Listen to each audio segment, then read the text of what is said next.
5, 4, 3, 2, 1, 0. Ignition and liftoff.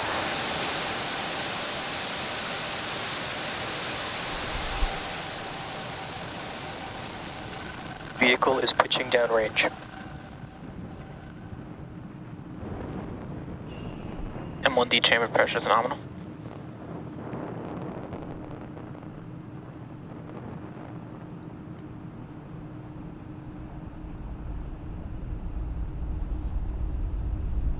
And Falcon 9 has successfully lifted off from Launch Complex 39A, carrying our 53 Starlink satellites. Although at liftoff, gravity is pulling straight down on the rocket. As we ascend, we'll tilt the engines, technical term is gimbling, and that turns the rocket horizontally. We're still going up, but now we are also heading horizontally away from the launch pad. It's what we call a gravity turn. Moments ago, we throttled the engines down in preparation for max Q. We're in the throttle bucket. Falcon 9 is supersonic. Max Q is the point during which the vehicle is under maximum dynamic pressure. Max Q. There we've passed through max Q. Coming up are a quick series of events happening in quick succession. First, MECO, or main engine cutoff. This is where the 9 Merlin engines on the first stage shut off to slow the vehicle down in preparation for the next milestone, stage separation. This is where the first stage separates from the second stage. Start event back chill. As the first stage starts to make its way back to Earth for landing, second stage continues its journey with SES-1, or second engine start 1. This is where the single Merlin vacuum engine on the second stage lights up and propels the second stage along with the Starlink satellites into orbit. About 30 seconds out from that MECO.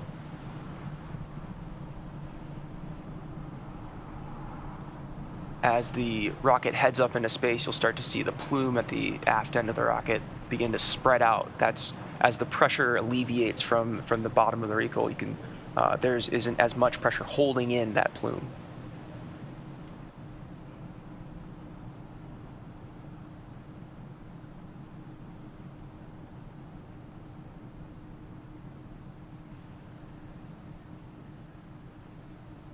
There we saw main engine cut off. Call out for MECO. Stage separation confirmed.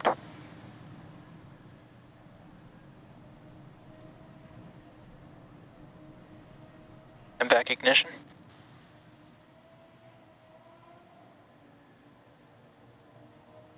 Bearing separation confirmed. And we just saw main engine cutoff, stage separation, second engine startup, and fairing deploy. With the fairing halves separated, the satellites are now exposed to the vacuum of space above the second stage of the rocket on the right-hand side of your screen there. While the second stage is doing its job, the first stage is coming back home to Earth and will execute 2 burns.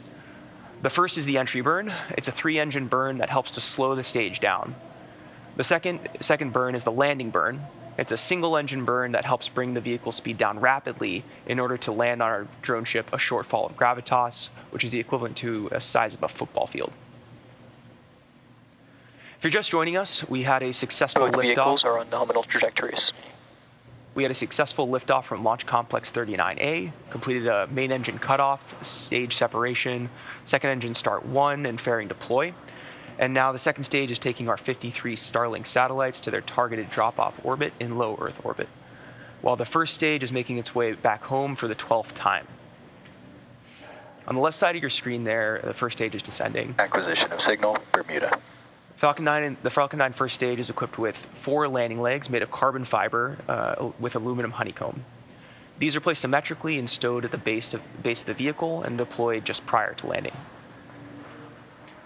Also on the left-hand side here, you'll see the Falcon 9 is also equipped with 4 hypersonic grid fins, 2 of which are in view. These are positioned near the top of the first stage and the base of the interstage. Stage 1 is using nothing but the grid fins for steering as it makes its return to Earth until we light the center engine for landing. Then we can gimble the engine and guide the stage. The grid fins orient the rocket during re-entry and then guide the rocket during descent. Also look out, you may see some puffs, some white puffs on the left side of the screen.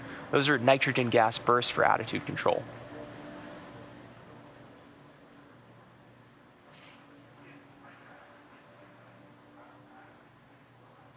Really cool view of the first stage on the left-hand side there. Some small debris in the atmosphere. Both stages continue to follow nominal trajectories. I heard a call out for both stages are on nominal trajectories.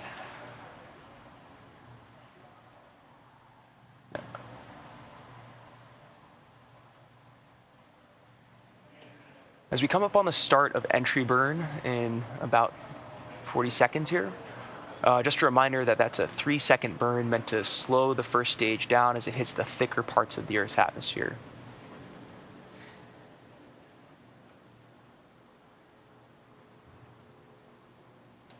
Right-hand side of the screen got a great view of stage 2 heading out into Leo.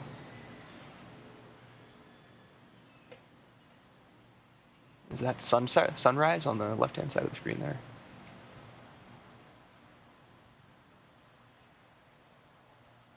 Coming up on entry burn. Stage 1, FDSS. Stage 1, entry burn, startup. Stage 1 has lit its engines to slow down for entry into the Earth's atmosphere. This burn will last about 20 seconds.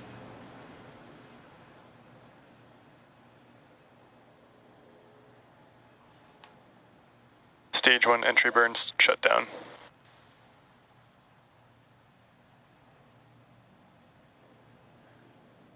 As we previously mentioned, you were able to see some soot markings on this booster left over from previous flights. Here's a quick explanation of how that soot forms. The rocket-grade kerosene RP1 is used to fuel Falcon 9 as a carbon-based fuel. When the fuel burns, it generates soot. And because re-entry occurs engines first, the booster flies through its own plume, which then deposits the soot on the outside of the rocket. Both vehicles are on nominal trajectories. You continue to hear we're on nominal trajectories. That's a good sign right here. As we come up on landing, you'll be able to look potentially and see some of that soot sticking to the cameras. As I mentioned before, reusability is one of our top priorities because as it's key to reducing the cost of space access for all of us. By reusing the high-cost components of the rocket, Stage 1, transonic. including the first stage and the fairings, we lower the overall launch cost to just the new components and the fuel and oxidizer. As a reminder, this is the 12th launch of this booster, having previously flown missions Crew Demo 2, Anasis 2, CRS-21, Transporter 1, and 3, and 6 previous Starlink missions. Just a moment here, we'll be coming up on landing burn.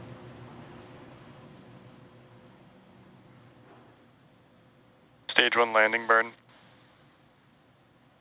So stage 1 has begun its landing burn. This is its final burn before touchdown to land on the drone ship. This burn lasts about 20 seconds as well.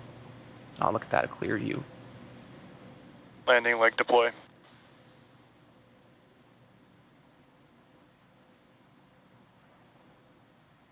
Beautiful. Stage 1 landing confirmed. And stage 1 has successfully landed on our drone ship, a short fall of gravitas. This is the 111th recovery of a Falcon 9 first stage booster. That's listed in for SECO 1, or second engine cutoff 1.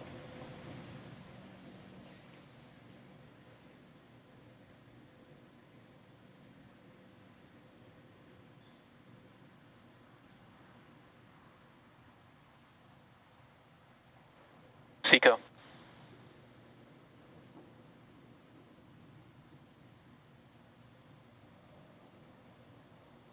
Expected loss of signal, Cape. Nominal parking orbit insertion. And we heard nominal parking orbit insertion, that's good orbit.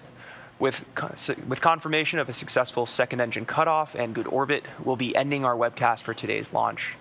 For those of you who want to keep following this mission, we will be confirming payload deploy via our social channels. Thank you to the Federal Aviation Administration for supporting today's mission. Of course, thank you to our viewers for turning in bright and early, and big thank you to our Starlink customers for using our service at this time. I hope you all have a good weekend, and we'll see you soon.